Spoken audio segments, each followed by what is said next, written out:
of the KTMPO Planning Policy Board order at this time, noting that there is a quorum present. First item that we've got on the agenda is an opportunity for public comment. Is there anyone here in person that would like to address policy boards? Not that I'm aware of. Is there anybody online?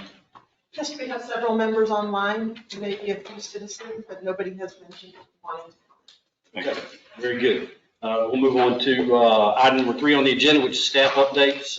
You're right. All right. Good morning, everybody. As you'll see on the screen. Yeah. Okay. We have our upcoming KTMPO staff meetings.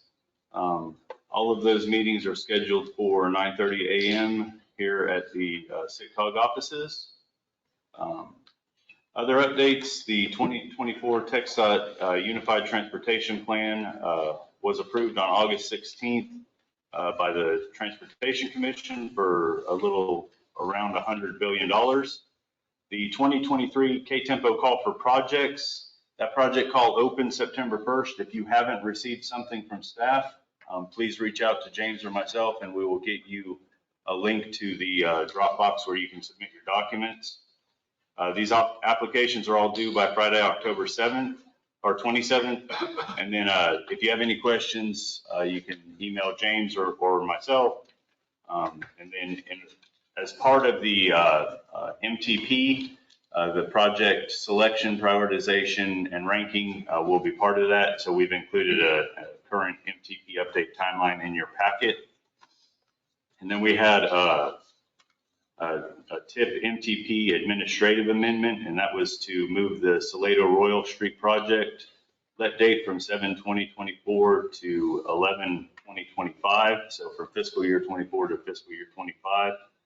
And this is requested by Salado and TxDOT because there were some concerns with some environmental clearances. Like I said, that's an administrative amendment, so there's no action needed by the board and there's no budgetary impact to our funds. And then our monthly air quality readings are 77 and 76 parts per billion. I believe that's all I have. I'm open for any questions on staff update. Questions, comments for you, Ryan, or the staff? Very good. Thank you, Ryan. Moving on to item number 4, which is an action item regarding the approval of the minutes from the August 2nd, 2023 meeting. Those were included in your packet on pages 14 through 16. Chairman, I move to approve the minutes. You've got a motion to approve. Second. And a second. Any further discussion on item number 4? Hearing none, all those in favor say aye. Aye. All those opposed say no. Ayes have it, motion carries. Item number 5 is discussion and action regarding the nomination and election of the Transportation Policy Board Chair and Vice Chair for FY24. These are one-year appointments. So Council Member Long and myself, our terms were expiring. I would consider occupying the seat for another year. I believe Council Member Long would consider the same action. But we are open to nominations and actions to elect the chair and the vice chair. I'm going to retain the current office. We have a motion to nominate myself as the chair and Councilwoman Long as the vice chair. Second. We have a second on that motion. Is there any further discussion on that? Are you sure y'all want to get it? We want to give you time to figure it out. I will not be around that long. I promise you. Yeah, we don't have my. Very, very low bar. Yeah, okay, well, all right, any further discussion? Hearing none, all those in favor say aye. Aye. All those opposed say no. Ayes have it, motion carries. And on behalf of Council Member Long, we thank you. We truly do. Are we sure we think? Well, we thank them, but they you know, you pay what you get for it, or you pay for what you get. One of those two. Okay. Get what you pay for. That's it. sure you want me to stick around till I figure this out? Yes. More practice the better. No, but we do thank you. Item number 6 on the agenda is a discussion and action item regarding the KTMPO TAC and Policy Board meeting schedule for the upcoming year of FY 2024. I believe that calendar was included in your packet, and I'll turn that over to James. Thanks, Judge. As you know, TAC meets the first Wednesday, Policy Board the third Wednesday, and we usually start with that schedule and then look at any potential conflicts. There were a few this year for mostly holiday reasons. For the TAC, we're proposing to move the January and July meetings back a week so we don't conflict with Independence Day and New Year's. And then for Policy Board, January and July meetings back a week so that there's more time between TAC and Policy Board, and then moving the December meeting up a week to the 13th. So we're not so close to the Christmas holiday season. There may be other changes in the future based on conferences or state meetings that staff need to go to, and we would bring those requests to the board prior to moving meeting dates. Like Judge said, there's a calendar in your packet. That's all I have. Any questions or comments, concerns about the proposed meeting schedule for FY 2024? I think it's really helpful to get this at this point for the whole year. Very helpful. Put it on the bulletin board. Chances are another chance not to miss something. I move that we approve the meeting schedule for fiscal year 24. Second. We've got a motion to approve the meeting schedule and calendar and a second from Mr. Berger. Okay. All those, any other discussion? Hearing none, all those in favor say aye. Aye. All those opposed say no. Ayes have it, motion carries. Item number 7 on the agenda, again, is a discussion and action item regarding Resolution 2023-08, supporting October 2023 as Walk to School Month. This is a resolution we've been bringing to the board for the past few years, working to support bicycling and walking, especially as the weather cools down. I think this resolution is the same as the one that was passed last year, other than the dates have been updated. That's all I have, Judge. Any comments or discussion on Resolution 2023-08? Not, I would entertain a motion. Motion to approve.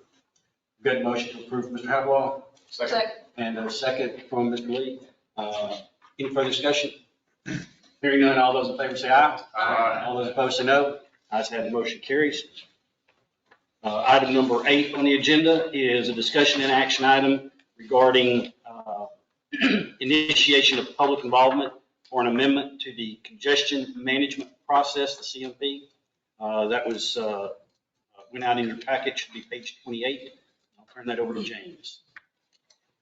So last year during our federal certification review, we had one corrective action from FHWA regarding our CMP. I think we've briefed the board on this before, but just as a reminder, our current version didn't adequately analyze the impact of some of our added capacity projects completed over the past few years. So we've been working this summer with the Texas State Transportation Institute on getting some data to look at how congestion data on those segments that have been widened or improved, how that's changed over the years since 2016.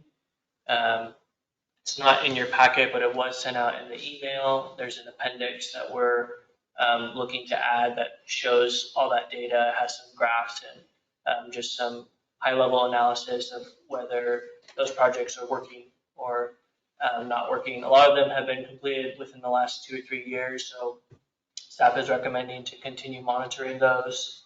But this amendment would bring our CMP back into compliance. This is in your packet, a little schedule here. Required a 15-day public comment period. A public hearing is scheduled for October 5th in Harker Heights, and we're also going to do one that same day here during the lunch hour, just in case anyone is more free at that time. And we'll bring this back next month for approval. If you look through that and you have any comments or recommendations or things that you think should be edited in the appendix, let staff know. We can make those. We have sent this to FHWA for their review, since they are the ones that have to sign off on it at the end. But staff doesn't anticipate any issues with this appendix.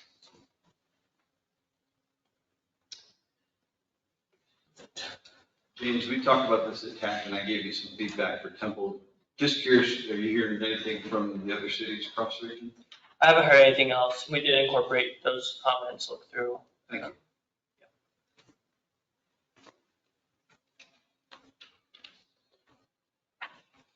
All right. Thank you, James. Any other comments, concerns, questions for James, staff? If not, I would entertain a motion to initiate the public involvement. Our motion. Got a motion Second. and a second. Any further discussion on item number 8? Hearing none, all those in favor say aye. Aye. All those opposed say no. Ayes have it, motion carries. Item number 9 on the agenda is a discussion item regarding the revisions to the KTMPO Bylaws. I believe those went out on pages 30 through 39 of your packet. I'm going to turn that over to you, Ryan. Thank you, Judge. As the judge mentioned, this information is in your packet, beginning on pages 31. As you may recall, a few months ago, the chair appointed a work group for the bylaws of the KTMPO organization to review the bylaws and recommend possible revisions or changes. That work group met a couple of times and requested a couple of changes be made to the bylaws. Those have been incorporated into the draft you see before you. The material changes actually would begin on page 33, and they are with the membership, within the membership section. And what we did is we included a reference for incarcerated individuals to not count toward population numbers, and that was at the request, I believe, of you, Judge. Yes. With the understanding that in the future, possibly, we may be expanding into Coryell and Lampasas County, and we don't want the incarcerated population to be seen as an impact on the KTMPO governing body. The other thing was to increase the membership number based on the old formula that the bylaws were previously done under, to increase Temple's representation to 3, since they met that 80,000 population of over 75,000 people at the last census. So that was included in there. The other material change was to add a new position. I'm trying to find what page it is on. But okay, on the bottom of page 4, to add a small and rural representative to the TAC for those areas such as Rogers, Nolanville, the smaller entities that typically like to participate, but don't have a vote on the TAC. Now, this didn't have an impact on any of the voting policy board membership, just the TAC. So I'm not sure if I'm missing anything else of material nature. Of course, we changed all the references from Fort Hood to Fort Cavazos. And the quorum requirements changed from 51%, where do I have it on here? To 50% plus 1. That being said, I'll open for any conversation. If any members from the work group would like to provide any feedback, of course, that's welcome. The only other thing, basically, I've thought about since our last meeting, and this is a discussion item only this month, it'll be brought back next month for conversation, was in the TAC portion of these bylaws, there's no real structure as to who chairs the meeting. So I guess that's why I luckily get to sit in that spot. I don't know if we want to include responsibilities of the director to be the chair of the TAC, or if we possibly want to explore some other mechanism for TAC meetings. But other than that, that's all I had, and I'm open to any discussion or conversation, recommendations. Would it be feasible that, and I thought about this when we met after last meeting, and I agree with how they are, but I agree with it. Is it feasible to have the TAC committee elect their chair? It would, I mean, operationally, efficiency, because they used to have facilities regardless. Right. And it's done different ways throughout the state. This is just, I'm open to anything. I think it's feasible if the TAC were to want to do that, or if the policy board would see that as a benefit to the TAC. Of course, we're going to brief on the bylaws at the upcoming TAC meeting in October, and we can get any feedback from them as well, what their thoughts may be. I will say in the other MPO that I'm involved in TAC, they do have a chair and vice chair, and they are elected by the actual TAC. So that's just for reference. What's the benefit of having the chair and vice chair elected by its members? And that's just a question, because when I was attending TAC consistently, there was the meeting was run very consistently with you as the chair. And that's just my perspective on TAC, because there are more engaged and they're looking at it more technically.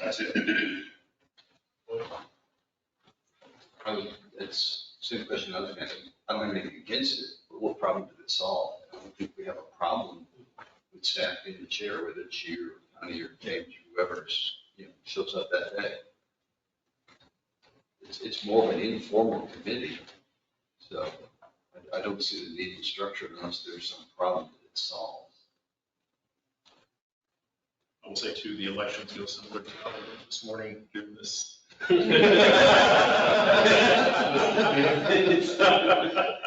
I don't think we re-elected, we just switched the vice chair and chair in the last election we had.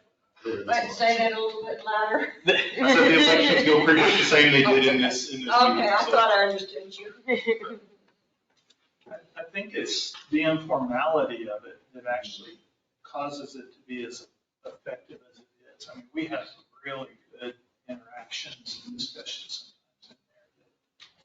If you throw a formal blanket over it, I think that might squash some of that productivity. Just my thought, personal opinion. In saying this as, I'm sitting in for the mayor today, I'm the TAC rep for Temple. We've had some meetings where we disagreed. Bobby Lewis and I kind of locked horns talking about project scoring. We're supposed to do that. So I think in terms of functioning of if we are going to lock horns and disagree, that worst case scenario, then staff can step in and be the arbiter. So I think if we start appointing chairs, now the chair can be seen as taking sides. I think I said, speaking as somebody who serves on TAC, I'm comfortable leaving staff as the chair.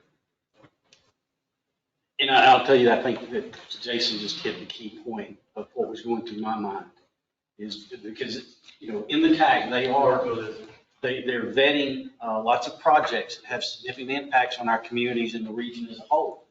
And so if you're taking a member who's bringing something, to the TAC and then putting them in, a leadership role, so to speak, it takes some objectivity out of it.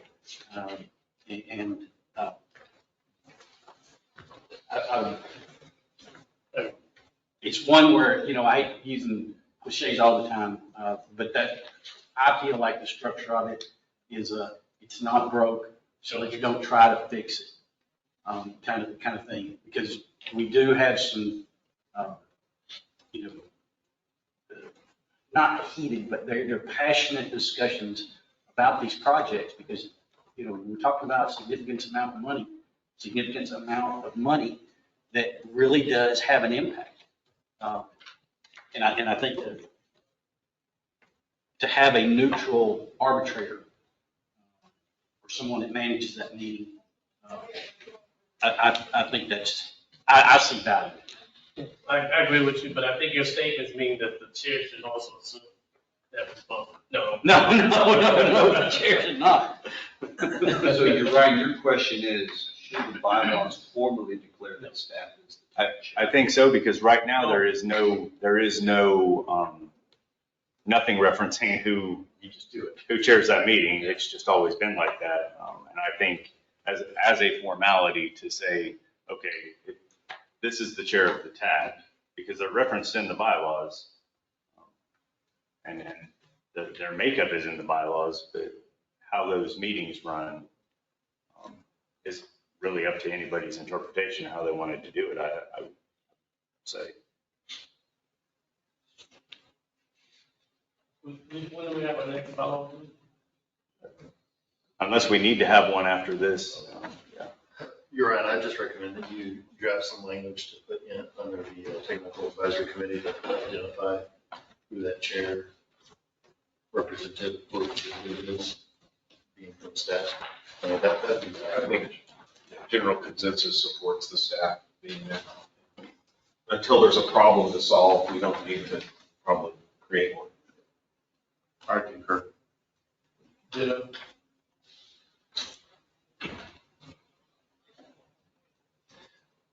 while you're writing that down, I think one of the other changes that we recommended to the bylaws was on the last page, page 38, which is required review. And it actually adds a additional required review component that when a census is completed, that within 6 months of that being completed, the bylaws are reviewed for membership purposes to ensure members are represented at the appropriate number and levels.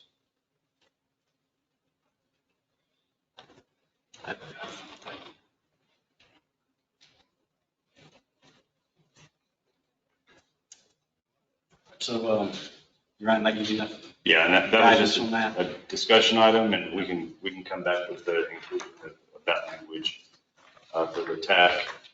I'm not sure if there's any other feedback or if anybody leaves today and has any thoughts, please feel free to shoot that information over.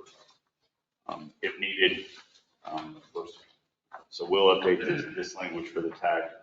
I don't think we need to send it back to the work group. There seems to be general consensus in here. There wasn't a lot of, or any pushback on any of the changes. And then, so we'll take it to TAC for action next month and then bring it back to the policy board. And like I said, if you have any additional revisions that you'd like to see, please send that over. We can have those conversations. Sounds good. Anything else for you, Ryan? Any other comments? Ryan, thank you for coordinating that. Moving on to item number 10, which again is a discussion item regarding updates on the KTMPO Workgroups. I'm going to turn that over to James. I just have an update on the safety working group. We are planning to meet after this meeting, probably in A1 of there. Staff has done some research and will share. It does appear that maybe no other MPOs are setting their own safety targets, so we might be in for a unique trailblazer status. So I would like to reference what he's saying, and when he says no other MPO, he means nationwide. We reached out to the AMPO staff, and they provided us 2 or 3 MPOs that they thought were possibly doing this activity, and when James followed up, that's not really what we were looking for. So is the suggestion, don't be the one that stands out? I watch these things on like National Geographic and those things usually. Or be the ones that stand out and let's roll with it. Deal with the colorful one. We can talk about it Okay. after this. Okay. And then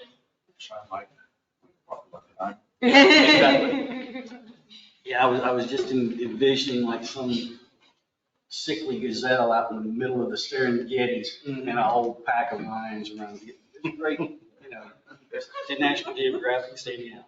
Yeah, sometimes you don't want to be outstanding in your own field. Touche. If you're being a trailblazer and you're walking through the woods, usually that means you're the one that gets the face full of spider webs.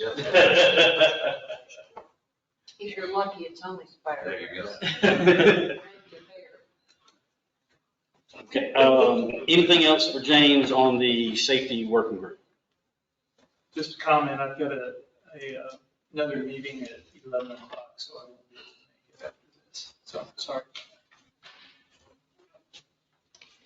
All right, moving on to item number 11, again, a discussion item regarding an update on the Safe Streets and Roads for All, the SS4A grant. Ryan? All right. Many of you should have seen an email come out from me requesting, respectfully requesting for Safe Streets and Roads for All update to be put as a standing item on your agendas, just in the off chance that we had information to share, so we can count that time as in-kind time towards our grant match requirements. If you didn't see that and you'd like to see what I sent, please reach out and let me know. Other updates, we did meet with the consultant Monday. Staff we met internally with the consultant. We have a laundry list of things that they're going to provide to us in regard to data collection and public engagement and member involvement. In the coming weeks, you may see some emails come out. Right now, we're looking for, what was the term, James? Champions. For people who would like to be considered as champions for this Safe Streets and Roads for All project from the KTMPO board, so that our consultants can communicate some efforts directly with you on how to possibly get this information out, so we can get the most involvement and participation in this plan that we ultimately can. So if you're interested in being a champion for the project, please let us know and we'll share that information. Staff will be sending out some follow-up emails as we receive additional information. If you happen to get an email from Kimberly Horn and you're unsure about it, feel free to reach out. We're going to try to communicate ahead of them sending anything out so you can be on the lookout for it. But if in the off chance you don't see something come from us and you have questions about an email you received from the consultant, please let us know so we can navigate that. There, at some point, there will be not a TxDOT safety task force, a task force will need to be created as well. If you're interested in serving on the task force, I anticipate that'll be, what did he say, 10 to 15 people on the task force, made up of members of the KTMPO TAC Policy Board, SIGCOG, Executive Committee, as well as local jurisdictions and any community agencies. So we can have a lot of participation in that task force. Like I said, 10 to 15 people, so it doesn't become overburdensome. But if you, like I said, if you have an interest in serving on that as well, please let us know. Other than that, So by interest in all of this, if nobody wants to be a champion, you're going to name the champions, or are we going to be voluntold, or we need to volunteer? I mean, is it a nice to have, or you're required to have 2 or 3 here? we're not required to have them. It was just an idea by the consultant. Right now, we have a list of people who have shown an interest, not in being champions, but a real interest in the grant and moving forward with it. So those are typically the people we would probably reach out to and say, hey, you're on our radar. Would you like to?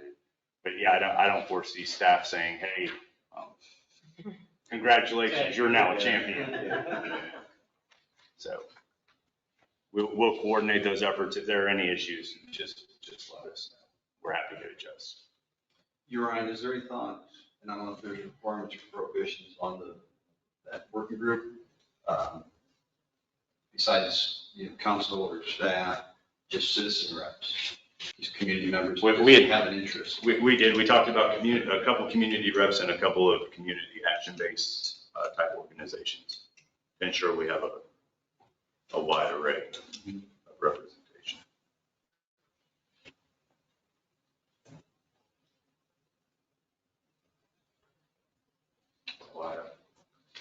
Any other questions or comments for you, Ryan, or the staff? I'm going to throw one Victor's way, and Victor, I hope I'm not throwing you under the bus. So if you don't, if the answer is I don't know, I'm okay with it. Because there was a discussion that we had over in Coryell County as far as the SS4A. Obviously, we're going to have on-system roads and off-system roads, and the county's focus for us would be more of the off-system roads. Is there a mechanism within this broad program that TxDOT, using our safety action plan and what we've identified with on-system roads, can take that project and get funding for it on their own, initiate that project on your own? Is there a funding mechanism? Is that what you're asking? Yes, is that feasible or reasonable? A lot of it probably depends on the scope of the project that you're talking about. Is it a safety top project, or is it more of a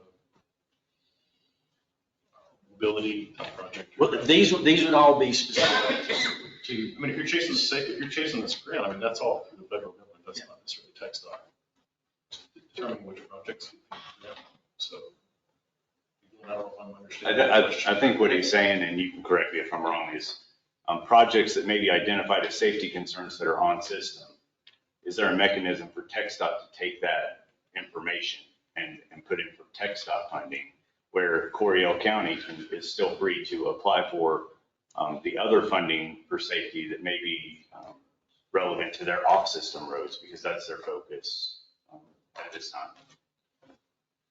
So if it's TxDOT funding you're talking about, you're limited on which categories of funding can be spent off system. That's really going to be CASA, and that's going to be controlled through the EPO. So I think you're going to have to do the regular project involvement or something like that, an off-system funded project. For the off-system, yeah, they're going to look possibly to the implementation grant. Yeah, But the on-system, is there a mechanism for, like Waco District, to take their safety plan? Yeah, absolutely. We have Cat 11 safety funds that we can use for on-system projects. Okay, then the kind of the second level of that is, and then this applies, it's, region-wide, talking about the on system. Do you know if TxDOT can then, because this is a federal program, there's implementation funding that follows this. So can TxDOT as a state agency then apply to the federal government under someone's regional safety action plan, so that all of those funds aren't coming directly out of TxDOT's pot of money, but it's still coming out of implementation? Do you know if that is possible? I don't have an answer. My understanding is state DOTs are not eligible to apply for safe streets and roads for all funding at all. They're the one excluded entity from applying because they're competitive. They don't want the states competing with local jurisdictions for funds. So there would have to be probably some coordination between the county and the district to apply for those. So the county would have to apply, the TxDOT would have to be on board, but as some type of, just a partner, if you will, not somebody receiving funding.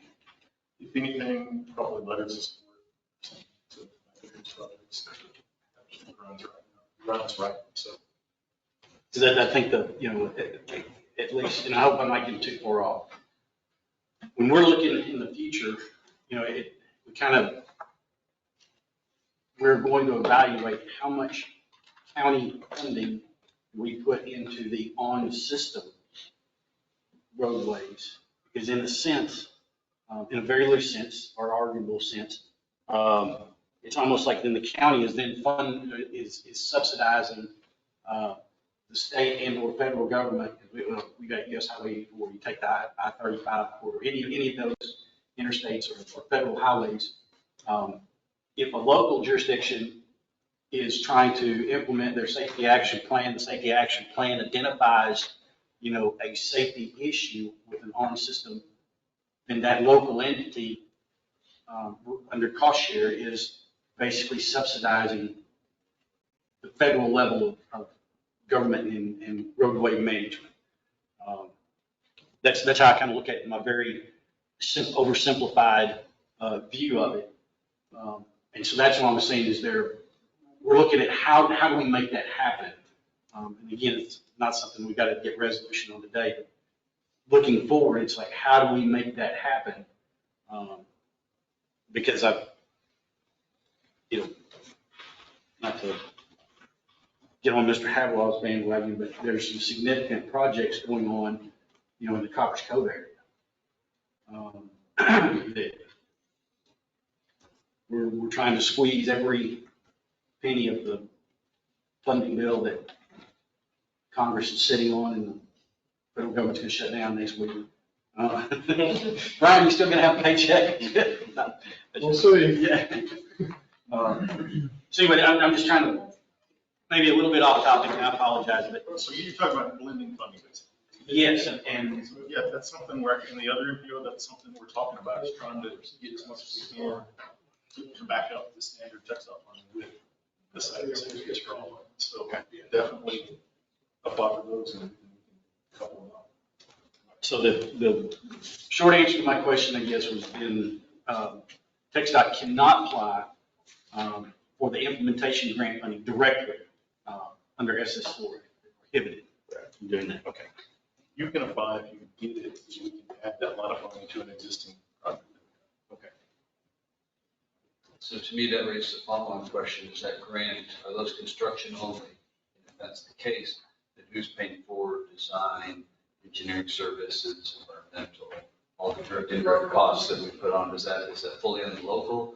Does TxDOT have a pot, say he applies for something on Highway 36, he can say, I've got an engineer that can design it, we can go 30, 60, 90. Or do they have to pay the indirect costs for that staff? And I'm getting into the weeds in a minute, but. It depends. I think there's a lot of it depends on, to answer that question.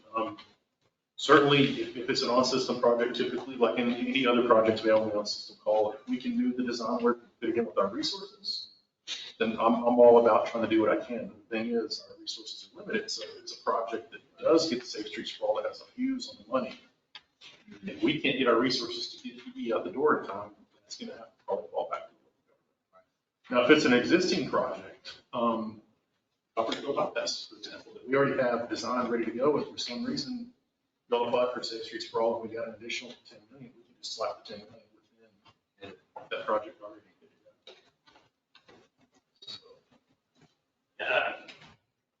Jason, with you, that I think there's a lot of variables that will go into it, because I'm willing to bet under this federal nexus overall program, there's going to turn in your cost estimate, there's going to have to be some level of engineering done on that project that you're going to have to, and so then the question, and I don't know, I'd have to look into implementation. It might be a good info paper to get out to everyone.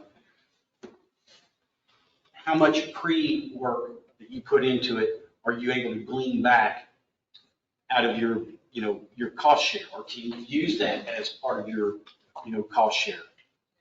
Because again, some of these projects can be pretty large in scope, and it can take considerable resources to be able to put that application together, so that how do local entities then recoup those costs? Because you can't just keep submitting application after application, not get awarded anything, and just keep incurring costs that don't get you.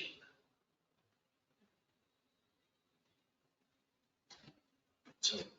And how ready does it have to be? Underline that it has to be prepared in advance. Yes. And I, for one, probably need to delve into the requirements for the implementation grants. That's, I think that's information we probably ought to push out to y'all, because I think all of you are going to have access to the implementation funding once the action plan is through. So you'll need that. We can bring that together and get that pushed out. Right, and hopefully we'll have a timeline, a draft timeline for the implementation plan, or for the comprehensive safety action plan for the October meetings that we can share with the TAP policy board. And that may be something that you talked to me about putting a standing item council. That may be a great workshop agenda if we can get some of those questions. Here's what's a straight no, but here are some things that it depends. Well, here are some of the it depends answers. Maybe that's a great workshop, and we can get some of that in kind covered to get into the weeds on these kind of questions. I think so. That was great. Great point. I only say that because James and Ryan were beating me up because we didn't put a standing item on our council agenda.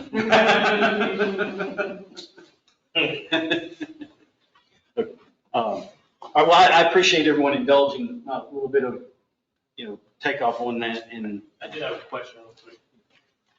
To help with the grant, 'cause it's on our agenda. Do we need citizens to actually sign up to speak on it? Or credit with it's the fact that one of the council members or staff would speak on it? I'll tell you, my approach that we're taking in Corio County is, if it is on the agenda, we make mention of it. Okay. And just, it's on the agenda. And then everyone that is included in our sign-in sheet, as well as we've started documenting everyone that participates by Zoom, we list those as participants. Got it. I'm going to claim every available body that I can claim, and I will let the federal government or someone else tell me no. Got it. Okay, thanks. So general communities, citizens, all of those will count, as long as we're tracking who was at the meeting. And the safe streets and roads for all of us. Okay, and again, I appreciate y'all indulging my little tirade there. Anything else we need to cover under SS4A? All right, hearing none, we're moving on to item number 12, which is a discussion item regarding updates on the possible MPO boundary expansion. All right, here we go. I don't have an update. We do have a new MPO coordinator that will be starting with KTMPO October 1. So I hope to bring these conversations back to life with the new MPO coordinator, maybe see if there's any additional assistance we could get from them. The last real, maybe even substantive report was we had requested a draft UPWP showing how funding would look if we incorporated the change of expanding to land passes in Corio County completely. And we're still waiting on a response from that. Of course, the state just finished their UPWP, so they were busy. Once we have our new MPO coordinator on board, I'll touch base with him and see if maybe we can make an additional ask for that financial information. But I'm not sure when or if we'll have that in the near future. Who is the new coordinator? Gibson.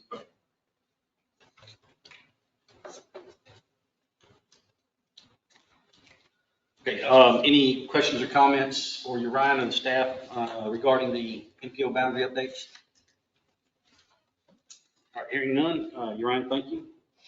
Moving on to item number 13, one of my favorites, is a discussion item regarding public input received through August 2023. James. We did receive one comment. If you weren't aware, we've started posting recordings of our meetings on our YouTube. And someone watched the last month's YouTube and was not pleased that people talking about Hyperloop, because their opinion Hyperloop is a waste of time. So they commented on the YouTube recording that Hyperloop is a waste of time and why they thought it was a waste of time. So that's the comment we got. But then they promoting Japan's technology, and Yes. it isn't Hyperloop based off that some of the same technology. I'm not educated enough to be able to tell you, but I'm sorry. James, you don't have that down? I thought you were like co-founder of Hyperloop. If Hyperloop was the transport discussion, Yes, that's what, yes. okay, it's based off of some of the same technology. So James, is it a waste of time because they found that posted on the internet? they linked to some other video that supposedly debunks Hyperloop. I don't know. By Thunderfoot? Yeah. Right. Yeah, I don't know. Completely debunked. Completely debunked. So. And I would just say, one, I actually appreciate the fact that somebody is watching, right? Yeah. And that they're paying attention to the topics that are being discussed. I think it would have, I always encourage people to reach out to the people that they are commenting to get information. And I'll take that to give a shout out to Anita over there because she's worked hard on not just posting the recording, but trying to make it like highlight sections of the recording that may be more interesting to people. And I think that's why we got a comment, is because she did that. You know, they don't care about the business passing meeting minutes, but they might care about our Hyperloop discussion. So Anita's done a great job at trying to get more engagement. So we're trying to be trendsetters now. We're gonna keep saying Hyperloop, and so that way it'll keep getting posts and. Yeah, exactly. Thumbs up. And We're just trying to stand out. buzzword bingo. Hyperloop.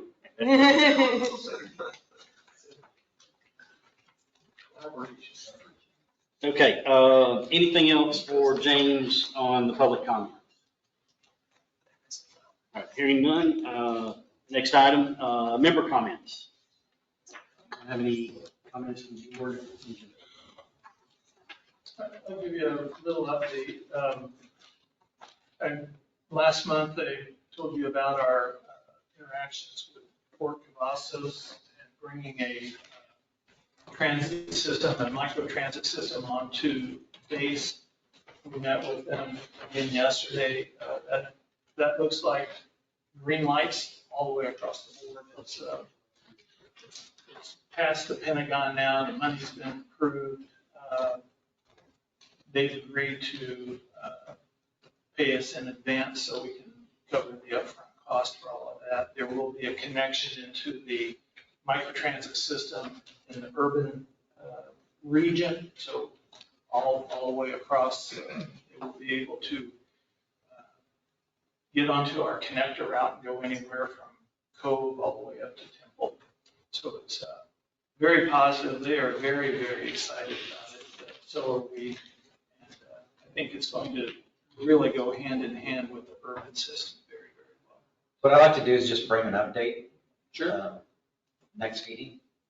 I think there's a tremendous value for the region, not only with Fort Cavazos, but just all the things that we're working on. And I think there's a lot of opportunity beyond what we even have planned with regard to the 14 corridor, proximity of our facility to that corridor, what we could do with potentially creating a high-speed corridor. I think there's entertainment districts,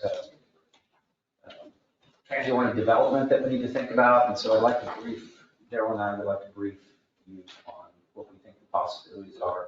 I think that would help inform the TIP planning and UPWP and all those things. So we're very excited to bring that vision to you. Good. You didn't ask about the Now, I'll just respond by saying thank you, Daryl. I appreciate it. You guys have been great partners. We're super excited about moving this forward, and we just hope our soldiers will take advantage of it once it's in place. But The concept of advertising all this on base, we talked about that at length yesterday. I really think we had I don't know how many people were in that room, but a dozen or so, but there was a lot of thought going into all aspects of it. I had an issues list going, the Army had an issues list going, and they were almost identical lists, so we're all thinking alike on all the issues there. I'm sure it was mentioned before, but I do want to reiterate that this is a pilot program. Correct. It is, Big Army, is looking at this model and the relationship that's being developed between Hill Country Transit and Fort Cavazos as, put it in place, test it, see what it looks like, and then can they adapt it to other installations, both here in the United States as well as overseas.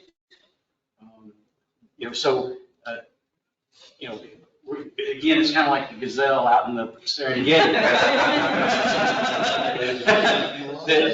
Really, but this is one that I really think is truly positive, very positive, because, Big Army, as well as Fort Cavazos, they are extending, funds to us up front to be able to cover, startup costs, which is, that's tremendous, that they're taking that leap of faith.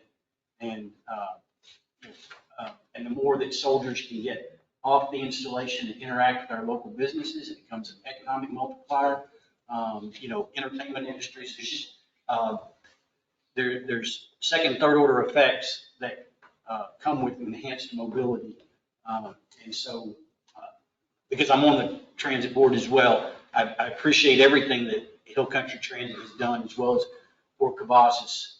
We partner together, and I think in your local communities, you're going to see a benefit of this model, just here in our own region. Which is really what Raymond was talking about when we want to talk about and present to you really how far-reaching and second, third order effects it really brings. As a region, we want to talk about what success looks like. It's something that I brought up at our coordination meeting with Fort Cav yesterday. Because it goes beyond the metrics of how many people we're carrying. It's what economic opportunity, how does it serve not only the U.S. military, but the region? And so those economic indicators on the back end aren't just ridership. It's quality of life, it's economic development, it's access to good services, entertainment, quality of living. And I think that's the opportunity that as a region that we can get behind this. The contract that's being contemplated is actually a 10-year agreement. The funding is for the first year. And the high visibility on this, going back to the gazelle analogy here, is it's both, the high visibility is not only, is it a success on base, but is it a success to the region? And I think even if we don't carry as many people, because there's talk about potentially if there's going to be a deployment in the middle of when we're launching this thing.